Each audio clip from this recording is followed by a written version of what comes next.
নমস্কার বন্ধুরা, education culture YouTube চ্যানেলে তোমাদের স্বাগতম। তো তোমরা যারা ডিপ্লোমা সেকেন্ড ইয়ার থার্ড সেমিস্টারের স্টুডেন্টরা রয়েছো, তো তাদের জন্য একটা অত্যন্ত ইম্পর্টেন্ট সাবজেক্ট হলো ডিসি মেশিনস অ্যান্ড ট্রান্সফরমার যে পার্টটা রয়েছে, it is very very useful and important also. তো ইলেকট্রিক্যাল মেশিনের এটা তোমাদের ফার্স্ট টাইম কিন্তু তোমরা পড়ছো এই সাবজেক্টটা, বাট আজ আমি তোমাদের বলবো টপ 3 কোশ্চেন্স, যে 3টে কোশ্চেন যে শুধুমাত্র তোমাদের সেমিস্টার এক্সামের জন্যই নয়, প্রত্যেক ক্ষেত্রে কাজে লাগবে। ইন্টারভিউ থেকে শুরু করে প্রত্যেক ক্ষেত্রে এই 3টে প্রশ্ন কিন্তু অ্যাজ এ ক্যান্ডিডেট করেই থাকে, এবং এই 3টে প্রশ্নের উত্তর জানা তোমাদের প্রয়োজন। পরীক্ষায়ও হয়তো এই 3টে প্রশ্নই চলে এলো, এমনটাও হতে পারে। সো একদম মিস করবে না এই 3টে প্রশ্ন কি কি। তো দেখো, সবার প্রথম প্রশ্ন যেটা নিয়ে কিন্তু প্রচুরবার পরীক্ষায় এসছে, এমনকি আমি এটা 100% শিওর যে এবারেও এটা আসার সম্ভাবনা রয়েছে। তো যাই হোক, তো 2 নম্বরে হলেও এটা আসবেই। তো কি প্রশ্নটা হচ্ছে why transformer rating in KVA. ট্রান্সফরমারের যে রেটিংটা আমরা কেন কেভিএ বা কিলো ভোল্ট অ্যাম্পিয়ারে করে থাকি।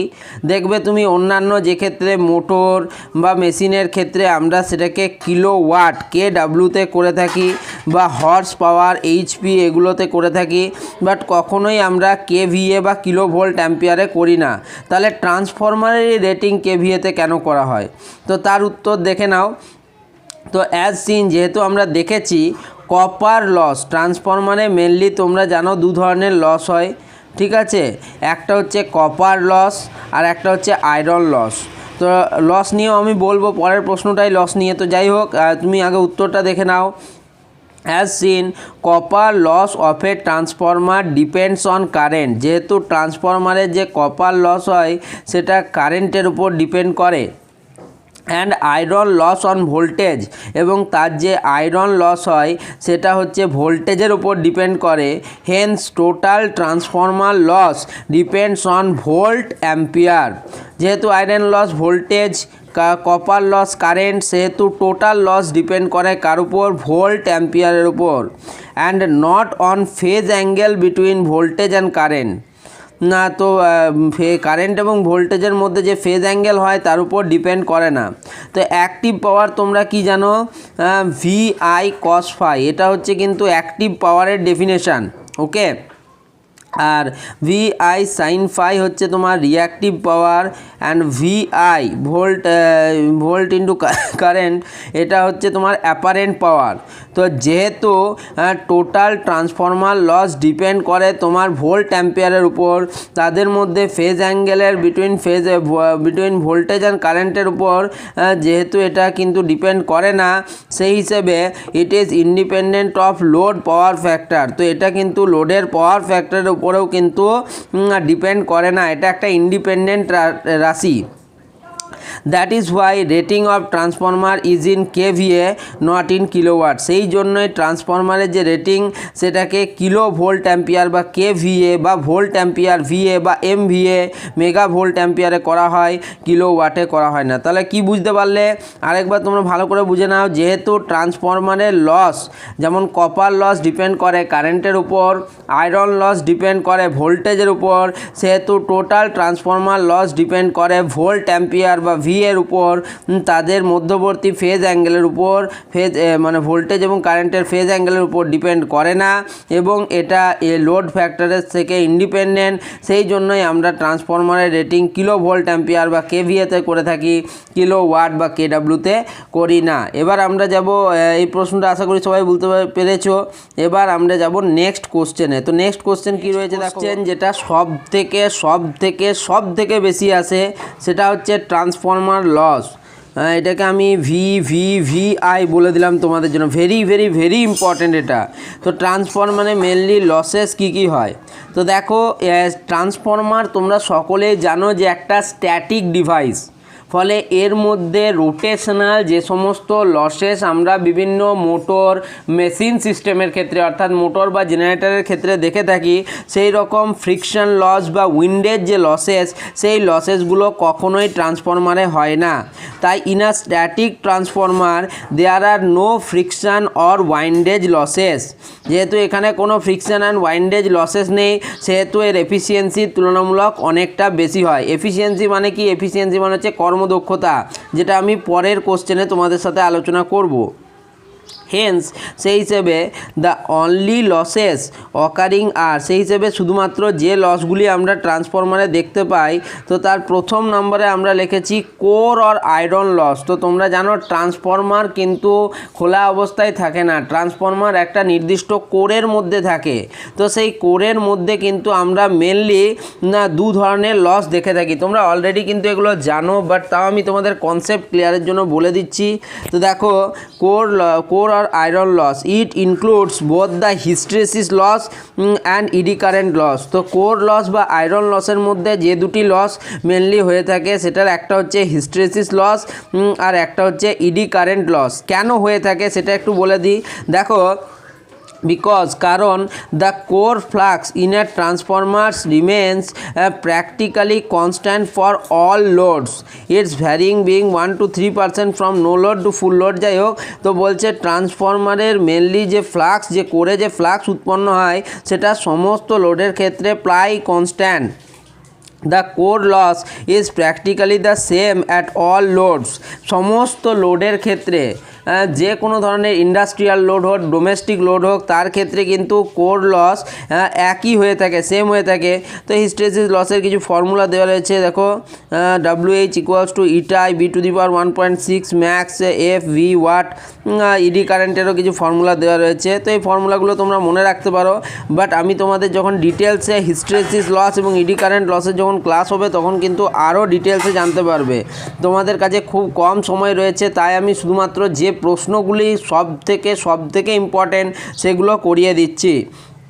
তো কি করে মিনিমাইজ করব, এটা কিন্তু পরীক্ষায় প্রশ্ন আসে যে ট্রান্সফরমারে কি লস হয় এবং সেই লসগুলোকে কিভাবে মিনিমাইজ করা যাবে।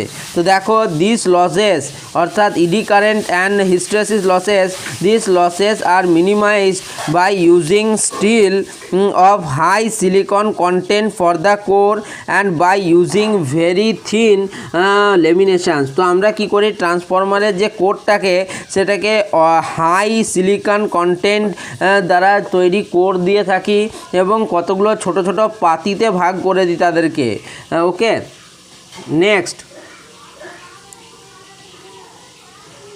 নেক্সট আমরা যাচ্ছি। দেখো, iron or core loss is found from the OC test. OC test মানে হচ্ছে ওপেন সার্কিট টেস্টের থ্রুতে আয়রন অ্যান্ড কোর লস আমরা ফাউন্ড করে থাকি।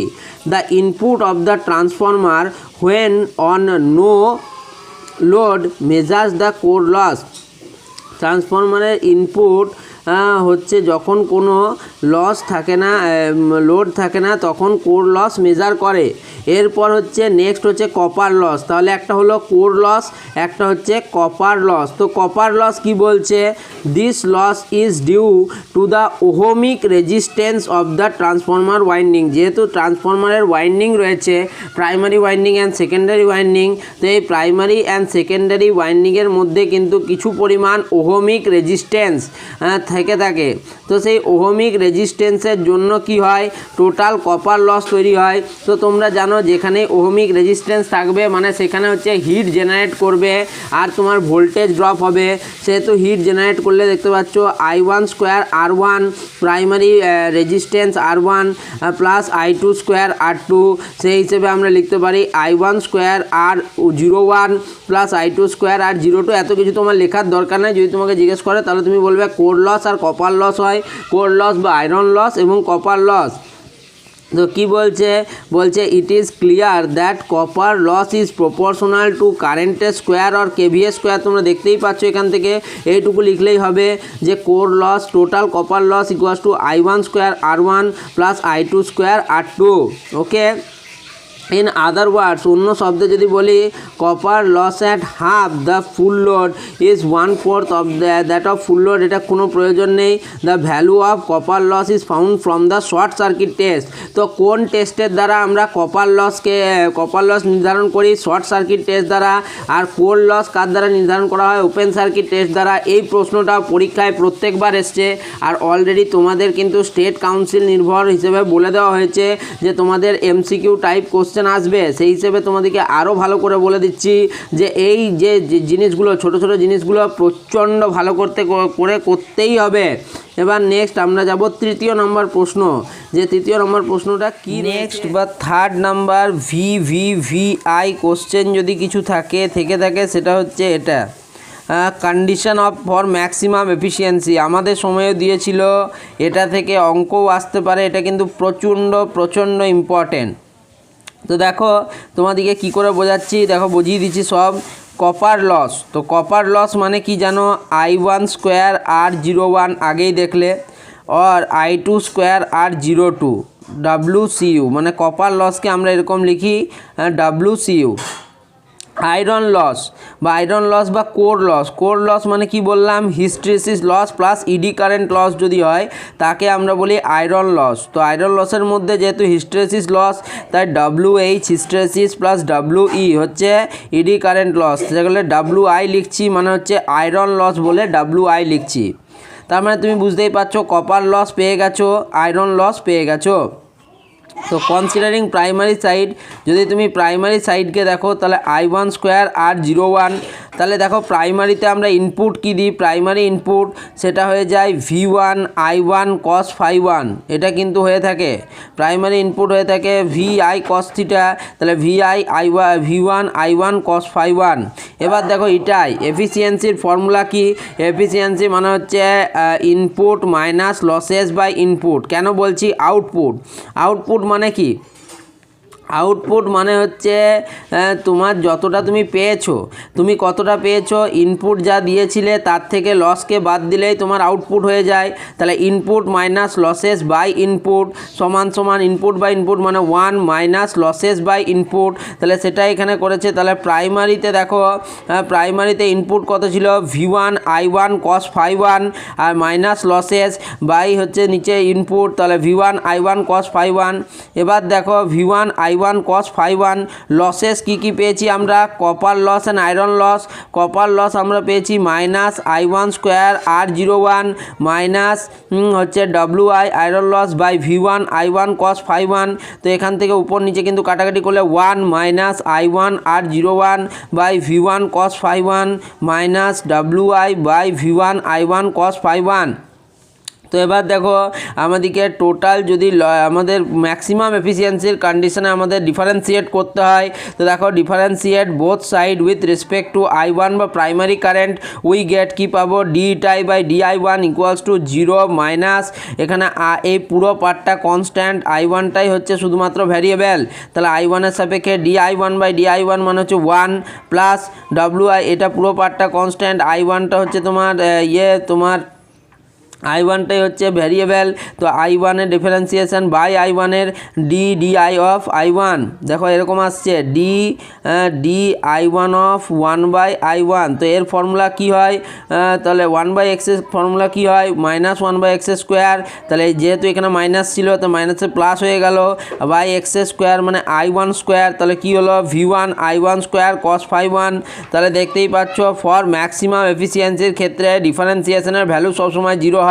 তো hence the above equation becomes R01 by V1 cos phi1 equals to WI by V1 I1 square cos phi1, or WI মানেই আমরা কি জানি? আয়রন লস মানেই হচ্ছে, তাহলে এখান থেকে পেয়ে গেলাম I1 R01 or I2 square R02। তো copper loss equals to iron loss যেই মাত্র তোমার হয়ে যাবে, সেই মাত্র কিন্তু তুমি পেয়ে যাবে যে ম্যাক্সিমাম এফিসিয়েন্সির কন্ডিশান। যদি তোমাদের লাস্ট লাইনটা কারো বুঝতে অসুবিধা হয় আমি এখানে দেখিয়ে দিচ্ছি, দেখো R01 by V1 cos phi1 equals to iron loss WI by V1 I1 এর স্কোয়ার cos phi 1। ওকে, এটাই তো আছে। তো দেখো cos phi 1 কেটে যাচ্ছে, V1 কেটে যাচ্ছে, তাহলে দেখো WI তুমি কি পাচ্ছ, iron loss equals to I1 এর স্কোয়ার আর 01, এটাই তো পেলে। আর এটা মানেই কি ছিল তোমার কপার লস, তাহলে তুমি বুঝতেই পারছো WI ইকুয়ালস টু WCU বা iron loss equals to copper loss. Okay, এটাই কিন্তু প্রুভ করতে দিতে পারে তোমাদের। আশা করছি এই তিনটের মধ্যে হয় তিনটেই প্রশ্ন আসবে বা দুটো প্রশ্ন পরীক্ষা আসবে বা একটা তো কনফার্ম আসবে। এমন কোনো পরীক্ষা নেই যার মধ্যে এই প্রশ্নগুলো আসবে না। তো যাই হোক, যদি ভিডিওটা ভালো লাগে আর এই রকম কোশ্চেন সিরিজ আরও চাও, তাহলে অবশ্যই চ্যানেলটিকে লাইক করো, বন্ধুদের মধ্যে শেয়ার করো এবং সাবস্ক্রাইব করো। বন্ধুরা, তোমরা কিন্তু কেউই চ্যানেলটিকে সাবস্ক্রাইব করছো না, ভিডিও কিন্তু দেখছো। যাই হোক, ধন্যবাদ, ভিডিও এখানে শেষ করছি।